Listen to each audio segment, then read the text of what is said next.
সুপ্রিয় শিক্ষার্থী, আশা করি তোমরা সবাই ভালো আছো, সুস্থ আছো এবং নিরাপদে আছো। অনলাইন ক্লাসে তোমাদের সবাইকে আরো একবার স্বাগত জানাচ্ছি। আমি আইনুর নাহার, প্রভাষক, Lakers public school and college, Rangamati. সুপ্রিয় শিক্ষার্থী, আমরা নবম এবং দশম শ্রেণীর ব্যবসায় উদ্যোগ অষ্টম অধ্যায় ব্যবসায় প্রতিষ্ঠানের ব্যবস্থাপনা এই অধ্যায়টি নিয়ে আলোচনা করছিলাম। এর আগের ক্লাসগুলোতে আমি তোমাদেরকে ব্যবস্থাপনার ধারণা এবং ব্যবস্থাপনার কার্যাবলী, পরিকল্পনার ধারণা এবং গুরুত্ব, সংগঠিতকরণের ধারণা এবং গুরুত্ব নিয়ে আলোচনা করেছি। তোমাদের পাঠ্য বইয়ের ধারাবাহিকতা হিসেবে এখন তোমাদের আজকে আমি নেতৃত্বের ধারণা এবং নেতৃত্বের প্রকারভেদ নিয়ে আলোচনা করব। সুপ্রিয় শিক্ষার্থী, আশা করি তোমরা সবাই পাঠে মনোযোগী হবে এবং যদি কোনো সমস্যা থাকে তাহলে সেটা অবশ্যই আমার কমেন্টস বক্সে জানাবে। সুপ্রিয় শিক্ষার্থী, চলো তাহলে আমরা মূল ক্লাসে চলে যাই। নেতৃত্বের ধারণা। নেতৃত্ব এমন একটা শব্দ যেটার সাথে আমরা কম বেশি সবাই পরিচিত। আশা করছি তোমরাও নেতৃত্ব বলতে যা বুঝাচ্ছ, মানে যা বুঝছো তোমরা, সেটাই আসলে হয়তো নেতৃত্বই বলছে।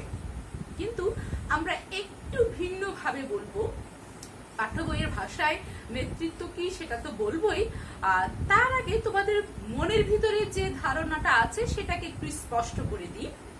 আমরা ওই যে পিকনিকের কথা বলছিলাম, পিকনিকে যাচ্ছিলাম, সেখানে দেখবা যে পিকনিকে যাওয়ার যে ইচ্ছে এটা কিন্তু সবার মনে মনে ছিল, কিন্তু কেউ প্রকাশ করে সাহস করে এগিয়ে আসে নাই। কেউ বলে নাই চলো আমরা পিকনিকে যাই। কেন আসেনি? কারণ পিকনিকে যাওয়ার জন্য যে একটা বড় ধরনের অ্যারেঞ্জমেন্ট বা বড় ধরনের যে একটা জোগাড় যন্ত্র করা, সেটা করার মতো বা সেই কার্যাবলী সম্পাদন করার মতো সেই সামর্থ্য বা সেই সাহস সেই মানুষগুলো রাখে না। তাহলে আমাদের সবার মনের ভিতরে পিকনিকে যাওয়ার সুপ্ত একটা ইচ্ছা ছিল, এই কথা সত্য, কিন্তু কেউ আমরা কিন্তু প্রকাশ করিনি। কিন্তু কেউ একজন না একজন তো অবশ্যই করেছিল এবং সেই জন্যই কিন্তু পিকনিকের কথাটা উঠেছিল, তাই না? হ্যাঁ, যে একজন সাহস করে এই কাজগুলো গ্রহণ করার জন্য এগিয়ে আসছে তাকেই কিন্তু আমরা নেতা বলছি, বা তার কাজকে আমরা বলছি নেতৃত্ব। তাহলে আমরা নেতৃত্ব বলছি সেই কার্যাবলীকে যেটা প্রত্যেক সব মানুষ করে, কিন্তু নেতা তার ঊর্ধ্বে উঠে আরো বেশি যে কার্যাবলী সম্পাদন করে সেটাকে আমরা নেতৃত্ব বলছি। প্রতিষ্ঠানেও ঠিক একই রকম।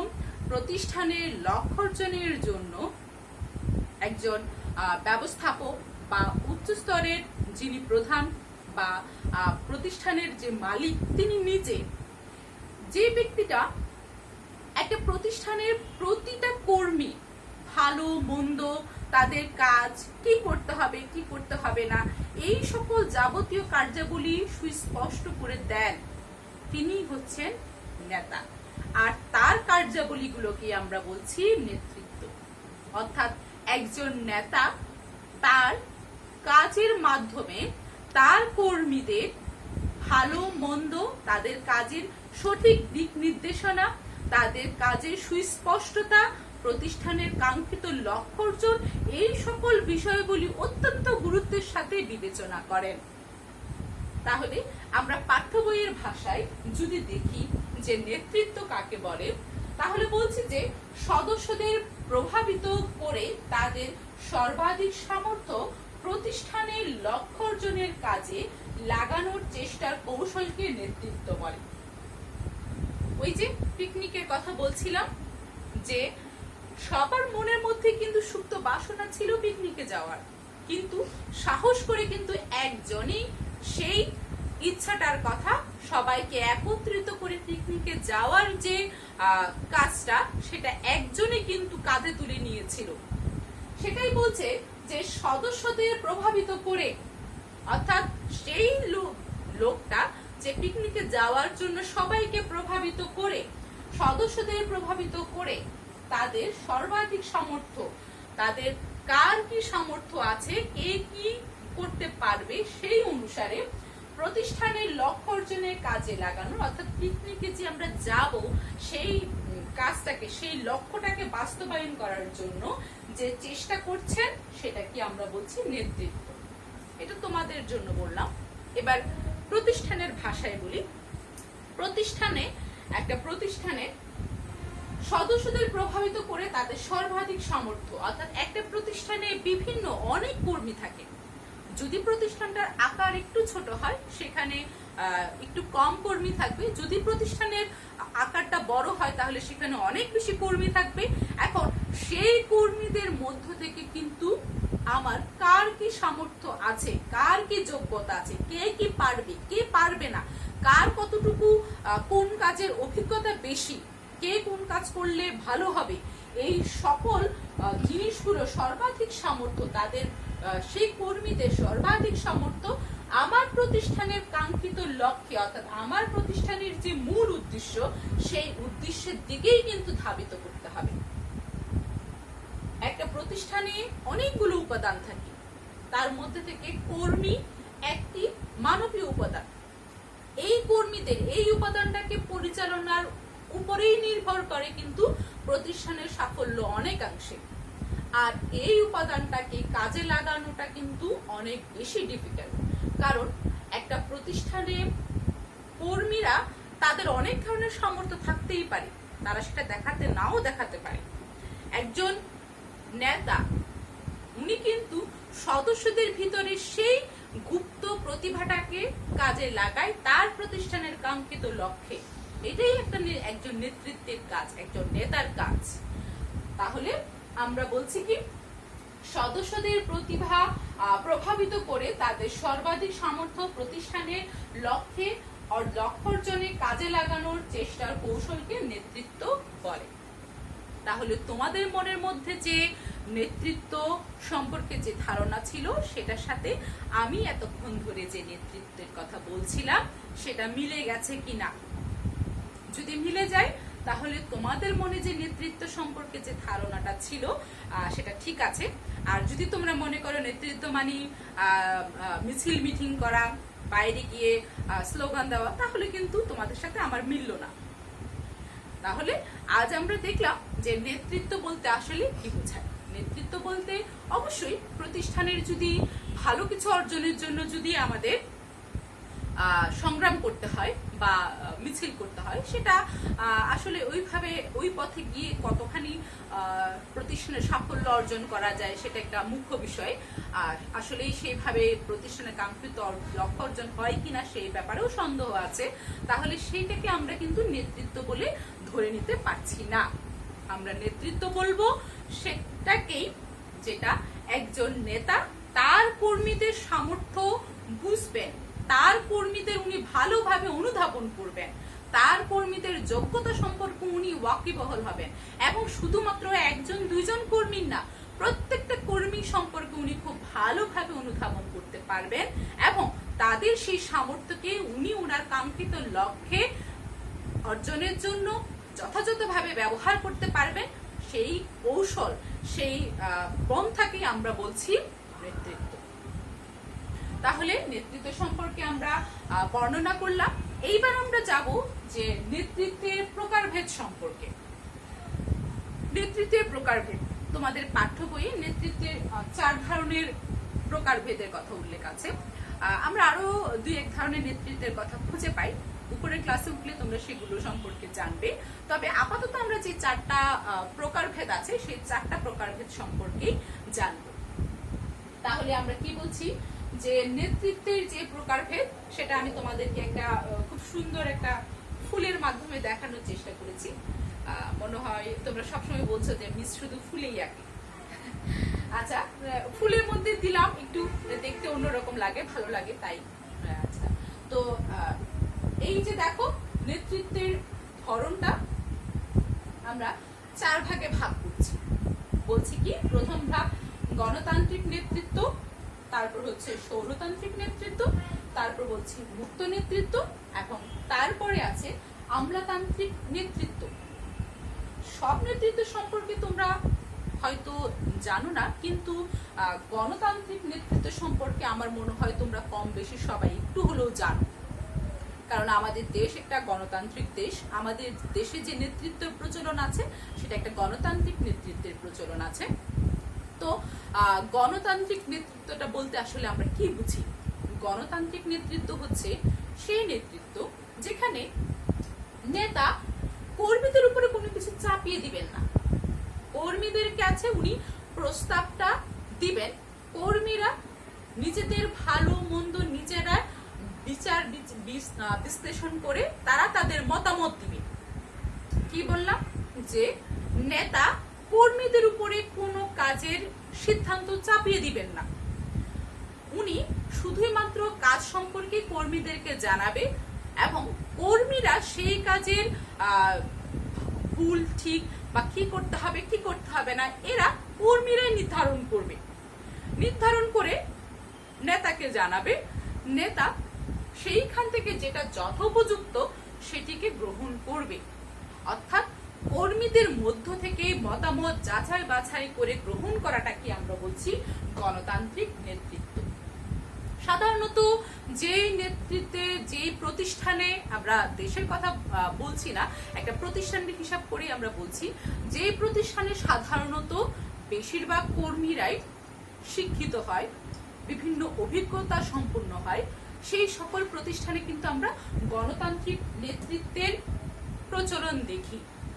গণতান্ত্রিক নেতৃত্বের মাধ্যমে কিন্তু একটা প্রতিষ্ঠানের কাঙ্ক্ষিত লক্ষ্য অর্জনে অনেক বেশি সহজ হয়, কারণ কর্মীরা তাদের মতামতটা প্রকাশ করতে পারে, তাদের কাজের সুবিধা অসুবিধা, তাদের সামর্থ্য, তাদের দুর্বলতা সবকিছু কিন্তু তারা তাদের নেতাকে জানাতে পারছে। তাহলে নেতাও তাদের সেই সকল সুযোগ, তাদের অসুবিধা, এই সকল বিষয়গুলো জেনে তারপর কিন্তু ডিসিশন নিতে পারছে।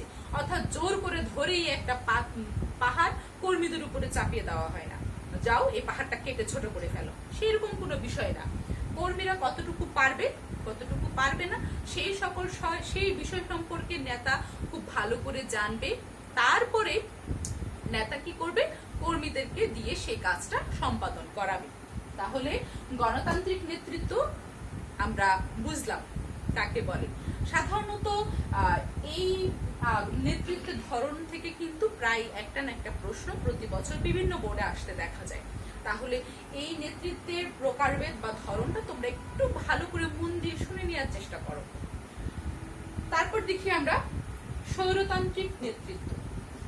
স্বৈরতান্ত্রিক নেতৃত্ব কাকে বলছে? যে নেতৃত্বে নেতা যা বলবে তাই মুখ্য, নেতা যাই বলবে কর্মীদেরকে সেটাই শুনতে হবে। অর্থাৎ কর্মীদের এইখানে কোনো কিছু বলার কোনো সুযোগ নাই। নেতা অর্ডার করবে আর কর্মীরা তা পালন করবে। এটাই হচ্ছে স্বৈরতান্ত্রিক নেতৃত্ব। স্বৈরতান্ত্রিক নেতৃত্বে সাধারণত যে প্রতিষ্ঠানে কর্মীরা অত বেশি শিক্ষিত হয় না, অত বেশি অভিজ্ঞতা তাদের থাকে না, সেই সকল প্রতিষ্ঠানে আমরা সাধারণত স্বৈরতান্ত্রিক নেতৃত্বের বিকাশ করতে দেখি। তাহলে স্বৈরতান্ত্রিক নেতৃত্বে কর্মীদের ভালো মন্দ, তাদের সুবিধা অসুবিধা এই সকল কোনো কিছুই বিচার বিশ্লেষণ করা হয় না। অর্থাৎ নেতা যা বলে কর্মীদেরকে তাই শুধু করতে হয়। এবার আমরা দেখব মুক্ত নেতৃত্ব কাকে বলে। মুক্ত নেতৃত্ব এটি হচ্ছে নেতা এখানে মুখ্য ভূমিকা পালন করে না। নেতা এখানে গৌণ অবস্থায় থাকে, উনি ঘুমন্ত অবস্থায় থাকবেন। নেতারাই এখানে মুখ্য ভূমিকা পালন করবে। নেতারাই সবকিছু, কর্মীরাই সবকিছু যাচাই বাছাই করে, কর্মীরাই সবকিছু বিচার বিশ্লেষণ করে নেতাকে শুধু মতামতটা জানাবে। নেতা পরবর্তীতে সেটা শুধুই মাত্র প্রকাশ ঘটাবে বা এটা কি বলে অ্যানাউন্স করবে বা এটা ঘোষণা দিবে। নেতা শুধুই মাত্র ঘোষণা দেয়। এই ক্ষেত্রে কর্মীরাই সাধারণত মুখ্য ভূমিকা পালন করে। কর্মীরাই সাধারণত কি করতে হবে কি করতে হবে না সেটা নেতাকে জানায়, নেতাই শুধু সেটা পরবর্তীতে বলে। এটা হচ্ছে মুক্ত নেতৃত্ব। সাধারণত যেই প্রতিষ্ঠানের মালিক বা উচ্চ স্তরের অনেকগুলো প্রতিষ্ঠানের মালিক হয়ে থাকেন, সাধারণত সেই প্রতিষ্ঠানে আমরা মুক্ত নেতৃত্বের প্রচলনটা দেখি। মুক্ত নেতৃত্বে সাধারণত তখনই হয় যেখানে দেখা যায় যে নেতা হয়তোবা নতুন বা হয়তো অনেক বেশি অভিজ্ঞতা সম্পন্ন না, কিন্তু সেই প্রতিষ্ঠানে অনেক অভিজ্ঞ সম্পন্ন কর্মী আছে যারা ওই প্রতিষ্ঠান সম্পর্কে অনেক বেশি ভালো জানে বুঝে, সেই রকম প্রতিষ্ঠানে আমরা সাধারণত মুক্ত নেতৃত্বের প্রচলনটা দেখি। তাহলে মুক্ত নেতৃত্বের কাকে বলে আমরা বুঝতে পারলাম। এইবার আমরা যাব আমলাতান্ত্রিক নেতৃত্বে। আমলাতান্ত্রিক নেতৃত্বে নেতা তার কে, কোন কর্মী আসলো, কোন কর্মী গেল, কোন কর্মী অসুস্থ, কোন কর্মী সুস্থ, এই সকল কোনো কিছুই যাচাই বাছাই করবে না। অর্থাৎ নেতা তার কর্মীদের সুবিধা অসুবিধা, তাদের কাজ করার সামর্থ্য, তাদের অসুবিধা, এইসব কোনো কিছুই যাচাই বাছাই করবে না। উনি যে কাজটা দিবেন সেই কাজটা নির্দিষ্ট সময়ের ভিতরে সম্পাদন করাটাকেই উনি চাইবেন। অর্থাৎ এই ক্ষেত্রে নেতা তার কাজকেই মুখ্য ভূমিকা হিসেবে দেখেন, অন্য কোনো কিছুই এক্ষেত্রে উনি যাচাই বাছাই করেন না। তাহলে আমরা আমলাতান্ত্রিক নেতৃত্ব সম্পর্কে বুঝলাম। আমলাতান্ত্রিক নেতৃত্ব আমরা বলছি সেই নেতৃত্ব যে নেতৃত্বে সাধারণত নেতা কর্মীদের সুবিধা অসুবিধা এই সকল সবকিছু যাচাই বাছাই না করে শুধুমাত্র কাজকে মুখ্য ভূমিকা হিসেবে দেখেন বা মুখ্য বলে গণ্য করেন, সেই নেতৃত্বকে আমরা আমলাতান্ত্রিক নেতৃত্ব বলছি। তাহলে সুপ্রিয় শিক্ষার্থী, আমরা তোমাদেরকে নেতৃত্বের ধারণা এবং নেতৃত্বের প্রকারভেদ সম্পর্কে আলোচনা করলাম। যদি তোমাদের বুঝতে কোনো অসুবিধা হয় তাহলে অবশ্যই আমাকে জানাবে। নেতৃত্বের প্রকারভেদটা অত্যন্ত গুরুত্বপূর্ণ, বিভিন্ন সালের বোর্ড প্রশ্নে এটি আসতে দেখা যায়। আমি যখন বোর্ড প্রশ্ন নিয়ে আলোচনা করবো এই টপিক শেষে, তখন আমি তোমাদেরকে দেখাবো, কিংবা তোমরাও একটু দেখতে পারো বিভিন্ন বোর্ড প্রশ্নগুলো, তাহলে সেখানে দেখতে পাবে যে এই প্রশ্নটা থেকে কোনো না কোনো ভাবে কোনো না কোনো বছর একটা প্রশ্ন আসে, বিশেষ করে নেতৃত্বের প্রকারভেদ থেকে।